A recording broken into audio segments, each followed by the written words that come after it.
If you or your partner are dealing with a high conflict ex, I need you to hear this. High conflict situations do not respond to the strategies that work in reasonable conflict. And that's what we're talking about in this video. I'm going to show you what most people do that backfires and what actually helps instead, and why this is not about winning. It's about stabilizing your system, your family system. And I want to preface this by saying that this is just the first video on this topic of high conflict exes. I have so many stepmoms that come to me looking for help with their partner's high conflict ex. I could do an entire channel on this, but so don't worry. We're going to talk more about this as we go. But for now, let's dive in. Let's start with what doesn't work with high conflict exes, okay? Because chances are you have done one of these things or been told to do one of these things. First, over explaining. When someone is operating from a high conflict mindset, more information does not create clarity. It actually gives them more ammunition. So here's what I'm talking about. You or your partner send a carefully worded text explaining why the schedule needs to shift. You include context. You're thoughtful. You're thorough. You're reasonable. What happens? They pick apart every sentence. They twist your words. They respond with 15 more texts, each one escalating. And that is not because you explained it wrong. It is because high conflict dynamics are not about understanding. They are about control. So rule number one, stop over explaining. Give the facts. That's it. Okay. The second thing, reacting emotionally. I get it. When someone is being unreasonable, when they are making your life harder and you know they're doing it on purpose, when they are using the kids as pawns, it is infuriating. But here is the hard truth. When you react emotionally, you are handing them your power. High conflict people, they want you dysregulated because when you're emotional, you are easier to provoke. You make mistakes. You look unstable. And in custody situations, in co-parenting apps, or in legal settings, that all matters. I am not saying don't feel your feelings. I am saying don't necessarily let them see those feelings in real time, right? Save that for when you and your partner are digesting things after the fact. All right, the third thing, trying to be fair, right? This one's tricky because fairness feels like a great goal. Feels like the right goal, doesn't it? But high conflict people don't operate from a framework of fairness. They operate from a framework of winning. So when you try to be fair, even when you bend over backwards to accommodate them, when you give an inch, hoping that they'll meet you halfway because that would be the reasonable thing to do, right?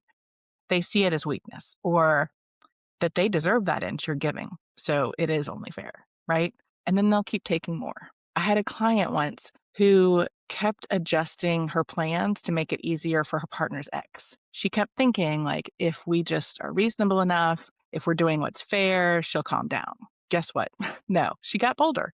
She did not calm down. She kept infringing on my client's plans until some boundaries were set and enforced. Fairness really only works when both people, when both houses are playing by the same set of rules. All right, the next thing, using scripts without leadership. Scripts are everywhere right now. Say this when the ex texts. Use this boundary phrase. And scripts can be really helpful. In fact, I offer them to my clients all the time and I give them away for free all the time. In fact, I will put a link in the description so you can grab the free scripts that I offer to people. They're the 10 most essential scripts for stepmoms.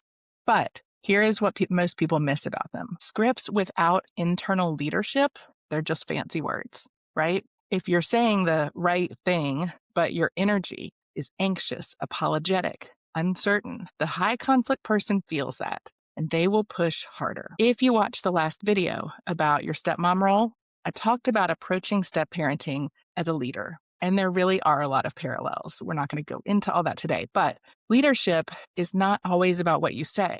Sometimes it is, but not always. It can be often about the clarity and the calm that you're bringing into a situation. So before you worry about delivering the perfect script, the perfect words, you have to regulate your own position first, which brings me to what actually helps in terms of working with your partner's ex. So we've talked about the over-explaining, the reacting, the being fair, relying on scripts, not working. Let me break down the things that do work, okay? Number one, regulate your position first. What do I mean by that?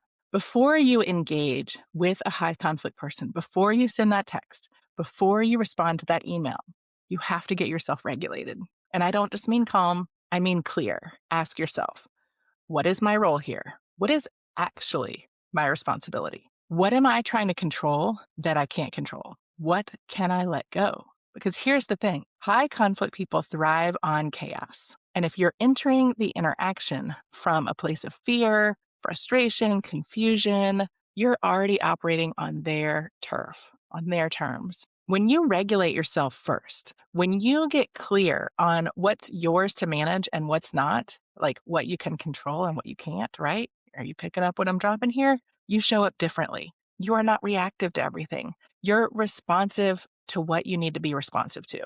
And that shift can change everything. Okay. Number 2, reduce emotional access. High conflict people feed on emotional access. And I don't mean they're feeding on your emotions. I mean they're feeding off the access to your emotions. Every detailed explanation that you give them, access. Every reaction they get, access. So one of the most powerful things you can do is cut down that access, reduce it. That does not mean you become cold or detached. It means you become strategic. We're talking about step parents as leaders, right? Strategic. You respond to logistics. You ignore bait.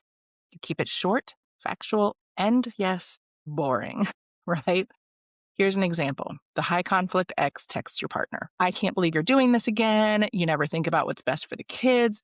This is exactly why they don't respect you. All right, what is that text designed to do, right? It's designed to put you on the defensive. Most people want to defend themselves. They want to explain. They want to prove that they do care about the kids, that that's not true. But from a strategically regulated response from your partner, that looks like this. Thanks for your text. Pickup is at 5 p.m. on Friday. Let me know if that doesn't work. That's it. No defense, no explanation, no emotional engagement, right? You're dealing in facts and you're not giving them access. Number 3, understand that calm is strategic, not passive. There's that word again, strategic. Here's a misconception that I see all the time. People think staying calm means that you're letting the high conflict person win. And that's hard when you're fighting it out with somebody. The concept of them winning, right?